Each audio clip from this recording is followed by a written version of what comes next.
for real estate investors, LLC, joint tenancy, trust, what's the best way to go? It can be really confusing. Should you have this in your own name, right?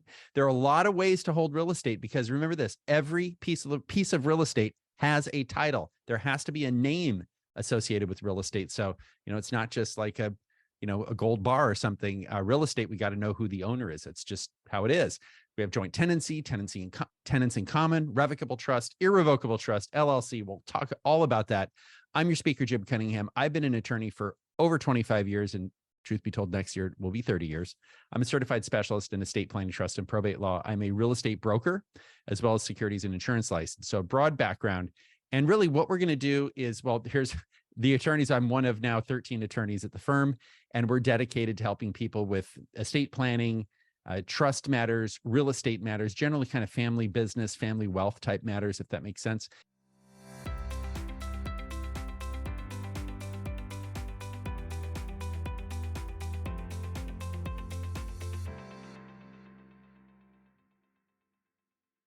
And you can subscribe to our YouTube channel. If you're watching this on YouTube, hit the subscribe button. And if you're watching this or listening to it on a podcast, also, I would encourage you to subscribe.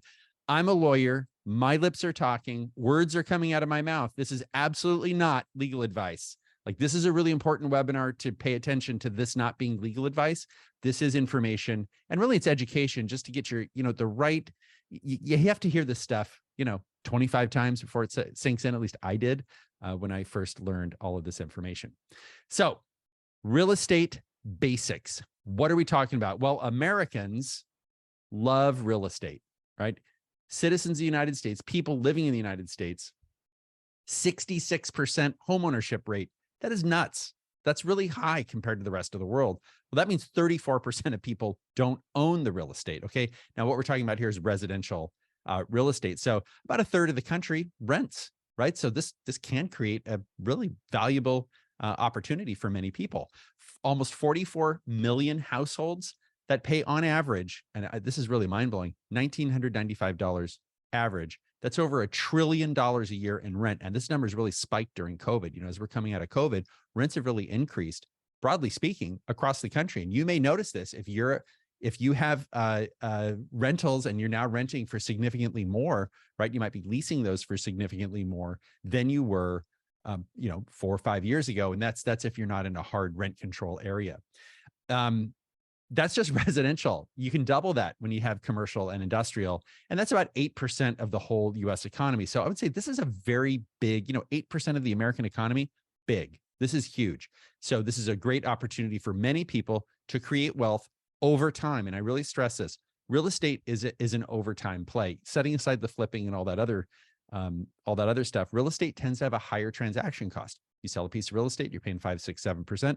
Plus, in many areas now, documentary transfer tax. It's as high as 6% in San Francisco. It's 5.5% in LA on certain properties. And so this applies really to these higher value properties, but still what we're talking about here is there's a significant transaction cost when you sell real estate. You pay the realtor or lawyer, plus these documentary transfer taxes. So it's not really something you want to buy and hold for a year and sell like you would a stock. I'm just saying, generally speaking, this is a little bit longer term play. So let me just get a little bit of ground rules here. Different professions use different words, and different subspecialties within those professions use different words. So real property refers to real estate. So lawyers have a class, their first year in law school. I had this class, real property. And I thought, what's real property? Is that like royal property? Well, real property is what we can think of as real estate, right? That's kind of euphemistic, but lawyers don't really talk about real estate. Realtors talk about real estate, right? And so a lot of residential, they say, well, I'm a real estate professional. I talk about selling a property. So I sold this house, if I'm a realtor and I'm selling a house, I sold this house for $800,000 to a buyer. Commercial real estate professionals, they use slightly different language. They talk about properties and they talk about trades. Oh, that building, well, that traded for 10 million. That was higher than it last traded at 8 million. So commercial and industrial typically talk about trades. A lot of times you'll hear developers talk about dirt and something called land lift. Dirt is dirt, right? It's a lot, right? And it may be something that's scraped or maybe it's just, never been built on before. And then land lift refers to when you have your dirt that you don't have any rights to build on that property or develop the property. Once you get those development rights, There's something called land lift, which lifts the value of the land because you've added value to this property. So you might hear that term land lift and you're like, well, what does that mean? Are they lifting the land? What's going on? That's talking about the price of the property. One very wise client of mine many years ago, he said, Jim, there are no deals in real estate. And he's just talking generally speaking. He says everything trades at market value. Trades, right? He's a commercial guy. Everything trades at market value. It's what you do after you acquire the property, right? To add value. And I think there's that's a lot of wisdom in there, because properties typically do trade, or they do sell at their market value, just generally speaking in the United States. So you have different classes of real estate. You have residential and multifamily. So that's where people are living in those. Residential is going to be 4 units and under. That has different financing. So if you're listening to this and you're thinking, oh, I'm going to get a 5-unit apartment building, that is considered multifamily. That is a different financing mechanism. So 4 units and under, a lot of government-backed money. 5 units and up, generally speaking, you might end up paying a little bit more for that money or not, right? But it's just a different 5 units and up is a different category.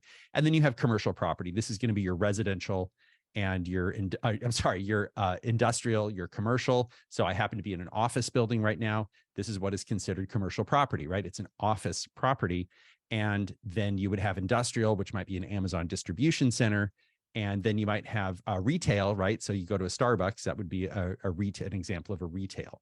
So different classes of properties. And then you might hear these terms: landmen, timbermen, oilmen.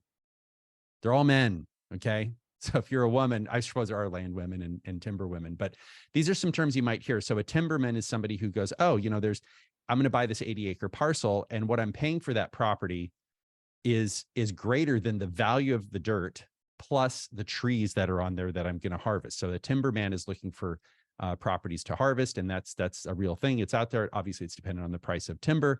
And then landmen are people who are looking for raw land, maybe to work with a developer to get that land lift. You see how these all work together. And oilmen typically are dealing with mineral rights. So that is an interest in real property. So it's really good to have a background, foundational knowledge of the terms.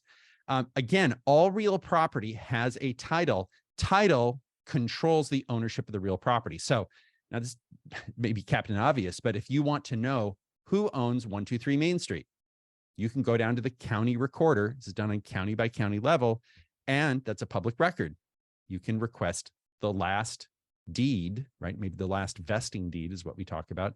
The last vesting deed, like who, vesting meaning acquired ownership. Who was the last deed? You can actually get the chain of title going back, in California at least, all the way to the King of Spain. At one point, the King of Spain owned, and this is pulling it like another thread on a sweater. Well, who owned it before the king? It was Native Americans, right? But the title does go back to the King of Spain, and that's kind of all these titles originate. And so you can trace it back from that first owner, if you will, of that property, all the way down to today. It's a first blockchain. So if you can think about this, blockchain is an immutable, in this sense, a public index. The ownership of property is public. Now, you may say, well, wait a minute, I'm a famous person, or I have notoriety, or I might be subject to lawsuits, and I don't want my name in that permanent record. That's a little bit outside of the scope of what we're talking about here, but kind of is with LLCs.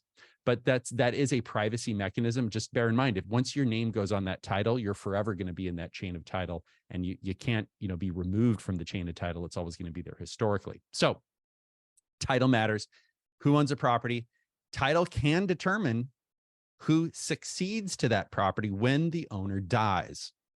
So if someone's on the title to the property, depending on how the title's written, and we'll talk about this in a little bit, it depends on who inherits that property. And it can open the door to liability, or it can keep it closed depending on the title, right? Sometimes if you're on title, a lot of times you're going to be liable. If you're not on title or it's in an LLC, we'll talk about that. There are ways to mitigate that liability. Well, let's talk about common ways to own real estate. And this is getting us to what is the best way to own real estate. Is it an LLC? Is it a trust? Is it individually? Really kind of depends. So let's start with joint tenants versus tenants in common. So joint tenants and tenants in common, this can be very confusing. There are certain attributes to joint tenancy that are are common, right? That joint tenancy and tenants in common share certain attributes, but joint tenancy has some extra attributes. So joint tenancy in the state of California means that 2 or more people own an equal and undivided interest. So we'll have an example of Hal and Wanda, our proverbial Hal and Wanda, the married couple. If they own property as joint tenants, each owns an undivided interest in the whole, meaning imagine a parcel of 100 acres. It's not that one person owns 50 acres and the other person owns the other 50 acres. They are all equally entitled to occupy the entire 100 acres. That's kind of the definition of joint tenancy. The property is jointly held. At death in California, this is not in every state, but in California, the joint tenant who dies, the other joint tenants or remaining joint tenant take that property without probate. So this is very important. This is like, oh, hard stop. You know, if you're going to invest in property with a business partner and you're married, you're probably going to want to take a real close look at, is joint tenancy right for you? It very well may not be. And we have an example on that. So just remember, joint tenancy, we see it a lot between spouses. You might see it between siblings, maybe if they inherit a property, maybe not. But remember that joint tenant's interest in that property, whatever their third or their half, automatically goes to the other joint tenants. So not covered by the will, not covered by the living trust. Last man standing, right? Or last woman standing gets the property. So Hal and Wanda, let's say they own a property together, and Hal and Wanda are married, rather. Hal and Fred own a property as joint tenants. They may be invested in a commercial property. And then Hal dies. Fred gets the whole property. What about Wanda? Wanda says, wait a minute, that was my community property. We got Houston, we have a problem. That's them probably going to end up in probate court on that. So if you have multiple co-owners, a higher probability of somebody, being personally liable, that sort of a thing. Now, the difference between tenants in common and joint tenants, 2 very important differences. Still has to be 2 people, but they can be uneven or unequal interests. So 25, 25, 50, right? You could have maybe 3 partners. One partner has a quarter, the other partner has a quarter, the other partner has a half, not a third, a third, a third. You can't have joint tenancy 25, 25, 50. It's going to be tenants in common, right? You're going to have an issue there. And then at death, this is very important, there's no survivorship. So if I own 25% in a tenancy in common, and that's in my name, my family's going to have to go to probate court, and they're going to have to get my will and say, okay, the will, where does it leave the property to, right? Or if my tenancy in common interest, my 25% interest is in my living trust, so the logic goes, you're going to avoid probate and avoid that court involvement. So nuances between joint tenancy and tenants in common. So we have, again, Hal and Fred as joint tenants. Remember, Hal and Wanda are married. Hal and Fred buy a property. Hal dies. What about Wanda? Right? Wanda's like, wait a minute, Fred ended up with the property, and half of that was Hal's, but that Hal's half was really our community property. I'm entitled to that. So that can be a real issue. So if you have business, if you're going to be investing with partners, joint tenancy, you're really going to want to pump the brakes and take a hard look at that.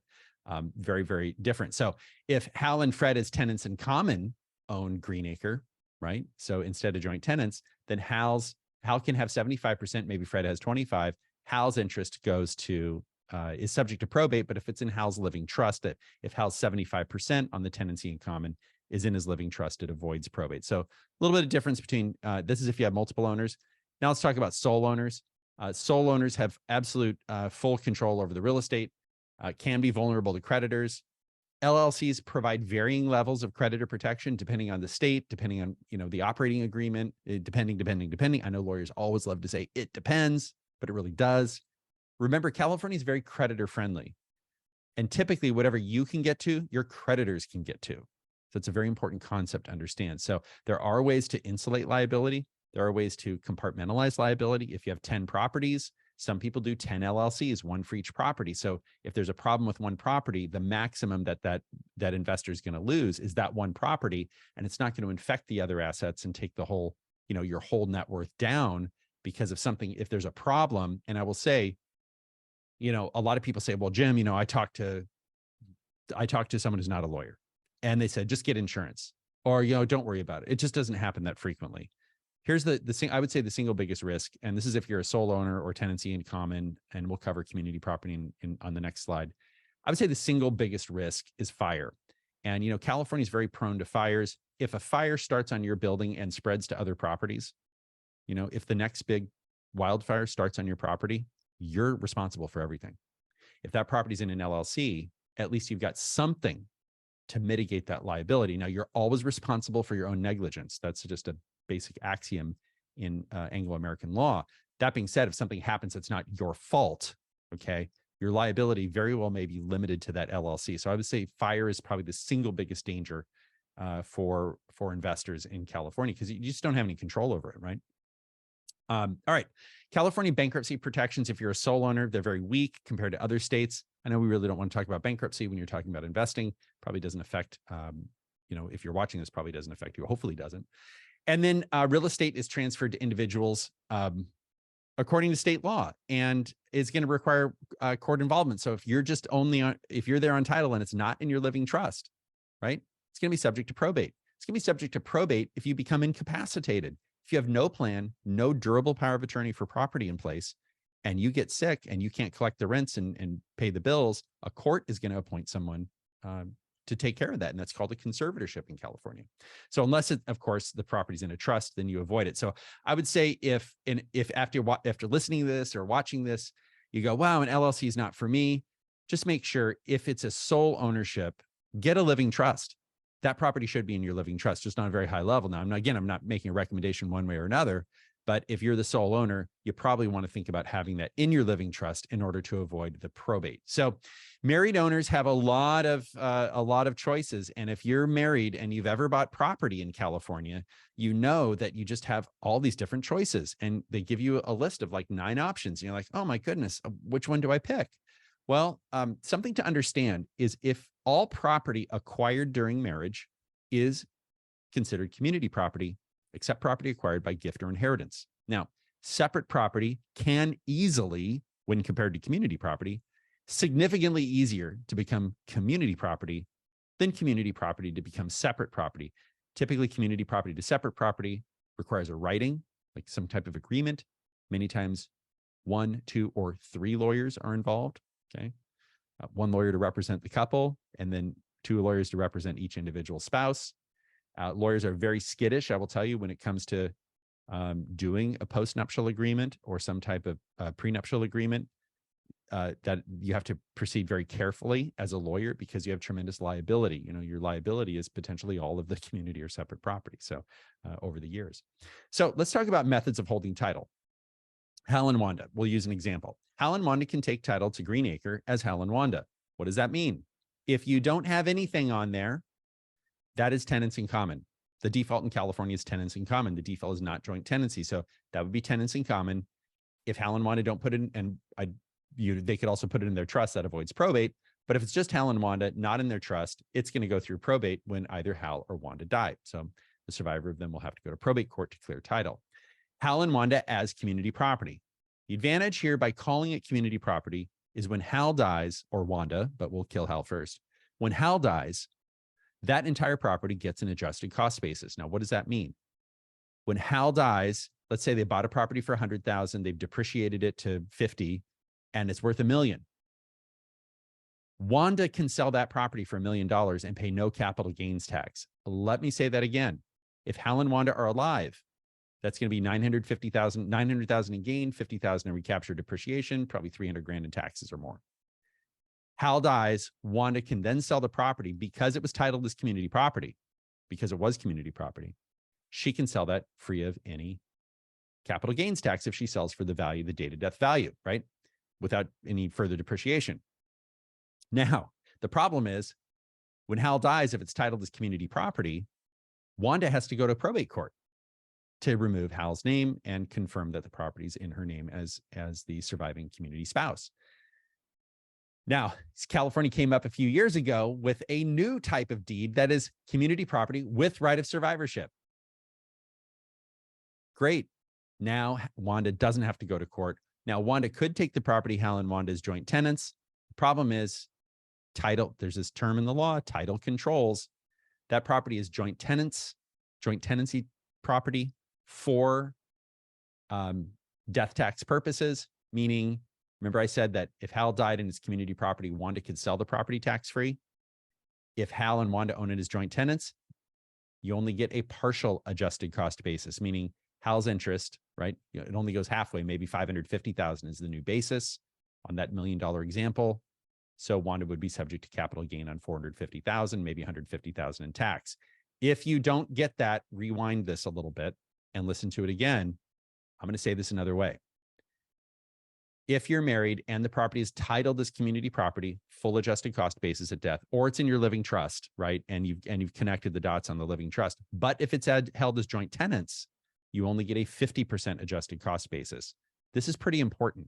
So this is why it makes sense to sit down with somebody from our firm, somebody who knows what they're doing, and they can go through the deeds. And when we meet with the client, we actually do pull the deeds from the county records to verify, hey, this is the last thing that was filed. It says joint tenants. We go through the issue, and then we fix that so the family pays less tax, overall over the years. Hal and Wanda can own the property as joint tenants. Again, I mean, could it still be community property? Yeah, you don't see this a whole lot, married people as joint tenants, but it could be an unequal share. Maybe it's a separate or community property. I don't know, but we just don't see this a whole lot. Then it could be Wanda, a married woman. What does that mean? Well, that implies that Wanda's married. She has a spouse. If Wanda takes title as a married woman, we don't know if it's community or separate property, okay? When Wanda goes to sell that property, Hal will likely have to sign a quitclaim deed to Wanda, okay? So if you've ever had to do that in a real estate transaction, it's because one spouse took title. Sometimes it's common for one spouse to take title, like if the other spouse is out of town, it's like, oh my goodness, I need to close this escrow. Again, this is kind of basic estate planning hygiene.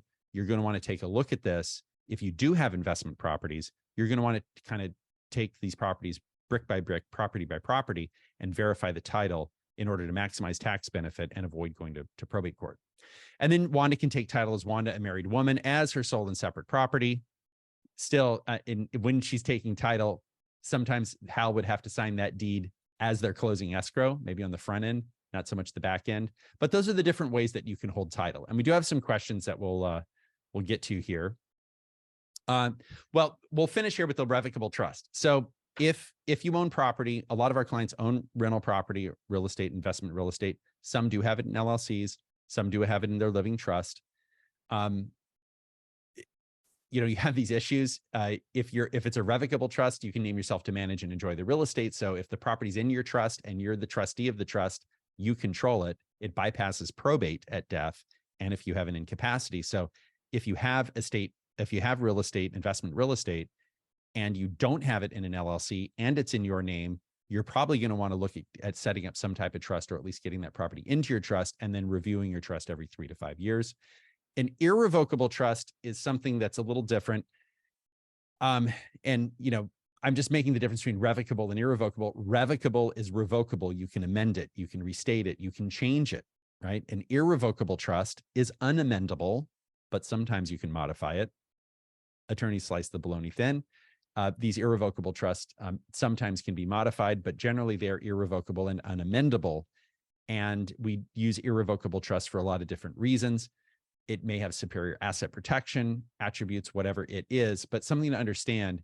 I think a trust is not a great vehicle for owning investment property, an irrevocable trust, okay? And I'll tell you why, is because banks don't lend to trusts as a bottom line. Banks lend to people. And I'm going to use this Mitt Romney definition of a person. I don't know if you remember, he's running for president a while ago. And he said, well, corporations are people too. And people thought, that is just, you're not reading the room, guy, that's a real problem. Actually, he's right, because under the law, corporations are considered persons. So when I say banks lend to people, they don't lend to trusts. What I'm saying is banks lend to individuals. Hal, Wanda, Hal and Wanda's LLC. If Hal and Wanda have an irrevocable trust and go to a bank and try to borrow, they're probably not going to get a loan. So I would say if you're debt financing real estate, really think about having some type of an LLC intermediary in there. Certainly if you have an irrevocable trust, it is very common for that irrevocable trust to hold shares of an LLC, and the LLC holds the underlying property. So just a little wrinkle on that. Remember, banks don't lend to trusts, they lend to people. So Hal and Wanda buy Greenacre and put it in the Hal and HW Living Trust, the Hal and Wanda Living Trust. When Hal dies, Wanda's in charge. And when Wanda dies, the property goes to their 3 children, Andy, Betty, and Charlie. That's if they have a living trust and they own the property individually, they put it in the living trust. And Hal and Wanda can actually protect the inheritances of their children, Andy, Betty, and Charlie, in their living trust to protect it from a future ex-son-in-law or future ex-daughter-in-law, or both. right? Again, refinancing. Sometimes when refinancing occurs, the title of the property, the bank requires some type of modification or change in the title of the property, especially if someone's co-signing. You have to really be careful with that. Sometimes it can result in an inadvertent reassessment. We don't see it that often because I think the title companies are kind of wise to this. They know what box to check on the preliminary change in ownership report. It's one of them.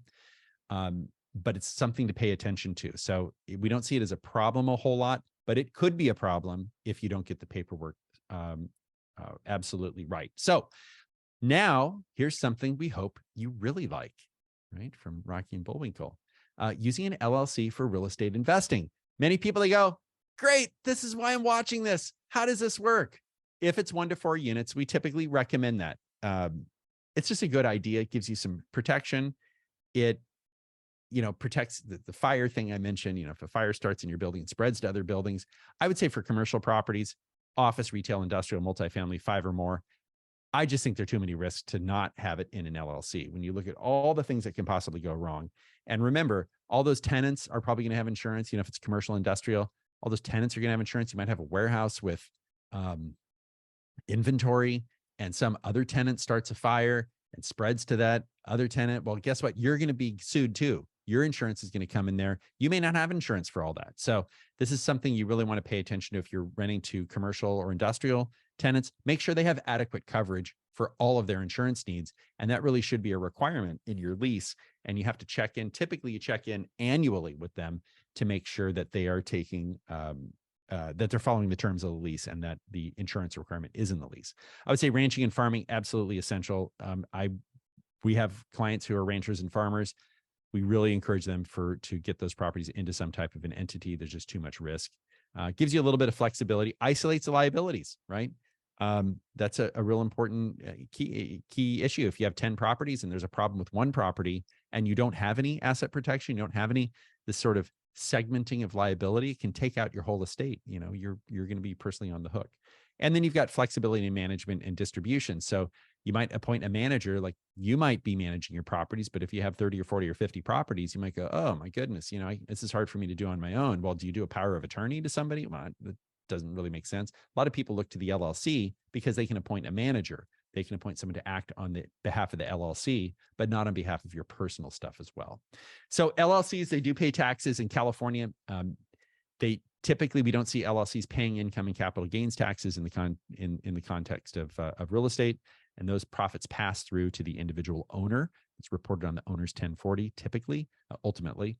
But California's LLCs are subject to something called a gross receipts tax, which really bugs a lot of people. They go, I don't want to pay that $800 a year. Well, it can go up to $11,790. So just pay attention, though. This is gross receipts in a given year. So these are like typically rents. You might think of it as rents. For a lot of people, it's just not a big deal. And when people say, I don't want to pay the $800, I tend to say, get over it. It's, on balance, it's just not that much. It's deductible, the whole 9 yards.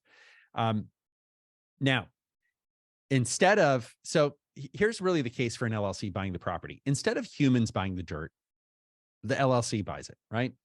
And the humans own the LLC. So what's happening here is Hal and Wanda, they create HW LLC, and that LLC buys the property instead of Hal and Wanda buying the property. The LLC interests transfer at death according to the terms of the estate plan. So we don't have these joint tenancy issues. Who gets it? Who doesn't? And if a properly crafted estate plan between married people who hold property as community property, you're going to get an adjusted cost basis. Now, if you're a registered domestic partner, you get an adjusted cost basis for state purposes, not for federal. And registered domestic partner and spouse are interchangeable now in the state of California. That word means the same for all purposes in California. And the LLC operating agreement, if you have this property in LLC, you can create rules about how the real estate's to be used and managed. You can say, you can just kind of lay it out and have instructions. And then the manager, the person, maybe you, maybe somebody else, that manager is bound by those instructions. And an LLC can limit your liability, depends on where the LLC is formed, depends on what the operating agreement says, but there are many opportunities out there to limit or mitigate liability. And it's lawful too, right? I mean, you're going to be responsible to a certain degree in all of these structures, but the idea is you want to segregate your liability. You want to limit it to one building. You don't want them to be able to attach your other assets, and there are structures to accomplish that. And when property is reassessed, this is very important. When property is reassessed, when it goes in the LLC. So if you create an LLC and you buy a piece of property, it's going to get reassessed, right? That property becomes that LLC is an original owner, and we'll see the power of original owner status, which means you can lock in potentially this Prop 13 benefit really indefinitely, kind of forever. So Hal, Wanda, and HW LLC. Hal and Wanda create HW LLC. Hal and Wanda put money into the LLC, and then the LLC, they get shares in exchange for that LLC. And then Hal and Wanda, as managers of the LLC, go out into the ether, go out into the world, and they buy Greenacre, right? So these are kind of law school examples. They buy Greenacre. HW LLC is the original owner, which means that when Andy, Betty, and Charlie inherit the shares of HW LLC, Greenacre is not reassessed. Now, that's a really big deal because a parent-to-child reassessment exclusion has gone away. Under these facts, there's no change in control and there's no change in ownership because not more than one person has acquired 50%, okay? Because we have 3 kids. If you have 1 kid, you might have a problem. You're going to have to do something else. But this is really the long-term benefit. If you're buying property in California and you say, look, this is a long-term hold, really consider having an LLC acquire that property, or when it goes into the LLC, have that property reassessed, and there's a mechanism to do that. And we can help you with that. But understand that this original owner status, really big deal, because Prop 13, the great benefit of Prop 13, it caps tax at 1% of that market value when it was reassessed, plus an increase of only 2% a year. Real estate has been going up at over 6% a year on average for the last 40 years in California. Now, whether it continues to go up, I don't know. But California property is a little bit like trophy properties. It's kind of like gold. It's like art. You know, there aren't really high returns in California, but California is very in demand when it comes to purchasing real estate. So take that what you want with that. If these are long-term hold properties, we really encourage you to acquire the property with an LLC for the long-term benefit, because 30 years from now, in 2053, that property's worth $6 million that they bought. And they're going to be taxes if the property is 1.7 million. So their taxes are 17,000, not 57,000. So they're missing that jump when it gets reassessed when mom and dad die. Of course, by then a latte will be $21. Okay, so LLC taxes and options, and we're kind of getting toward the end here. LLCs, you have a corporation and you have a partnership and a sole proprietorship. Okay, a sole proprietorship doesn't pay any extra tax. You report all that on your Schedule C on your 1040. A corporation files an 1120, right? The separate income tax return. It's an S corp 1120S, and it pays tax. It might pay tax to the federal level. It doesn't if it's an S corp, passes through. It's a different tax return. And then there's the partnership structure, which is a Form 1065, kind of like a 1040 is the individual. And partner, it takes 2 to tango, right? You have to have 2 partners to have a partnership, because if you have 1 person, you're limited to a corporation or sole proprietorship. So the reason LLC developed is it kind of threads the needle on these different situations. So it's a really, I would say generally, it's a really bad idea to own real estate in a corporation. A lot of times farmland is in a corporation because in the 1950s, there weren't LLCs. And if 1 person owned the property and they wanted to limit their liability, the only thing they could do was a corporation, and that was a C corporation, right? Then S corporations came around. And then we've always had partnerships going back to, ancient times, but partners require 2 partners. Partnerships are general partnerships, meaning you have unlimited liability unless they're a limited partnership. Now, if this is all confusing to you, the LLC is this elegant solution. An LLC can be taxed as a disregarded entity, like a sole proprietor, right? You report that on your Schedule C, perhaps, right? Or another schedule if it's other source of income. You got your LLC. It can be a disregarded entity, meaning you're not paying a federal, you're not filing a federal income tax return. It can be taxed as a partnership, but you have to have 2 people in the LLC to have it be a partnership. It's taxed as a partnership. Flow through, you file your 1065. It can be taxed as a corporation, either an S corp or a C corp. And what a lot of people do is they will hold property in an LLC and it will be taxed as a disregarded entity. Many people, sometimes married couples, will choose a partnership. And sometimes people will have 99% of the property in their LLC, in their living trust, and 1% individually. 99% of the property in the LLC, and that 99% is owned by the living trust. And then 1% is in the LLC, but owned individually. And that's so you can pick up AB 150 with California and pay your tax at a lower rate, a lower flat rate, but you can pay your tax from the entity, from the LLC to California Franchise Tax Board and deduct that federally. Now, I know it's a lot to pack in there, but just pay attention. This is good for this year, 24 and 25. And if you haven't done that, I would take a look at it. And if you're doing it, good for you, because it's a way of deducting your state income tax as well as getting a slightly lower tax rate. Again, it depends on the situation. So LLC tax as a disregarded entity is one option. We see that a lot in real estate. We also see LLCs taxed as partnerships. When you're owning real estate, we typically do not see trusts taxed as an S Corp or a C Corp with real estate. I would say it's really easy to get, if you have real estate in an S Corp or a C Corp, you might want to look at an entity conversion, and you might want to convert. And typically it's a 5-year window, but I would get some good CPA advice on there. Here's the problem. Here's why tax as a partnership is better. The underlying assets, when somebody passes away, let's say I own 50% in a partnership.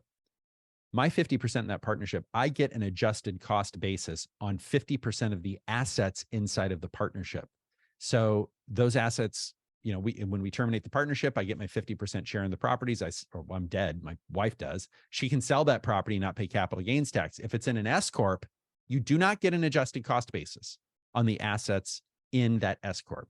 Very important to understand. That is one of the big drivers why people choose the partnership or the disregarded entity. And there is uncertainty on, do you get an adjusted cost basis with assets inside a disregarded entity in the LLC?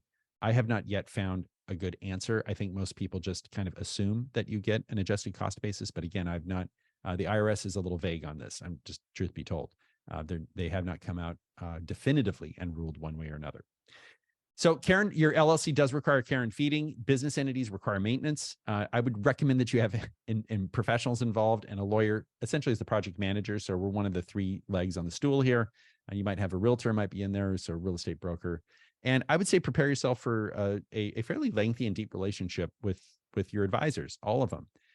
It's not uncommon for clients to be, or for our clients to have been clients for decades in our firm, or if we've merged with other law firms or other smaller firms, which we have in the past, those are decades-long relationships. So really, I would say pick your team wisely, and you want somebody with a fairly deep bench who's not going to just retire and you're going to be left kind of dangling. We have plenty of people here to help you out if I'm not here. And then consider advisors with succession plans, right? What happens to your advisor? What happens to you if something happens to your advisor?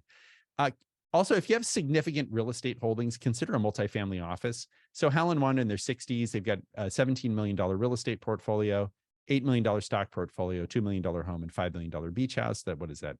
That's 33 million, something like that. 32 million. Hal and the daughter work full-time managing the real estate, right? But Wanda wants Hal to work less and spend more time with the grandkids. And the son, Hal and Wanda have 2 kids, right? The son's completely disinterested, doesn't want to have anything to do with it. And they agree, Hal and Wanda agree it's time to get their affairs in order. Now, if they don't do anything, if Hal and Wanda don't do anything, they end up with a significant death tax bill, $15 million going in the future. If they act now, they can zero out their death tax bill, okay? So a lot of people are doing this before 2026. So if you have assets, if you're married and you've got assets, over 10 million, you should be looking at this. All right. And you can do nothing, have a big tax bill, or you can do something. And in many instances, we're able to save our clients a lot in taxes. And yeah, these structures are complex. And my point in saying that you're going to have an extended relationship with your advisor, that is true. So we use a lot of different trusts, a lot of different entities, maybe a holding company, Cupert. We've talked about that in other webinars. This requires care and feeding, not a do-it-yourself project. You want to get and keep your A team, which is the family office. So if you'd like, you can reach out to our website, call us at 866-988-3956, or schedule time to meet with us. And we have physical office locations in Northern and Southern California. And next week, we're going to have joint versus separate trust for married couples. What's right for you? So if you're married, should you have a joint trust? Should you have a separate trust? We'll talk about that. And if you're watching this on YouTube, should subscribe to our channel. And if you are listening to this on a podcast, go ahead and hit subscribe as well. And if you're watching this on YouTube, just keep watching, because there's another video that's just going to roll. They just keep rolling.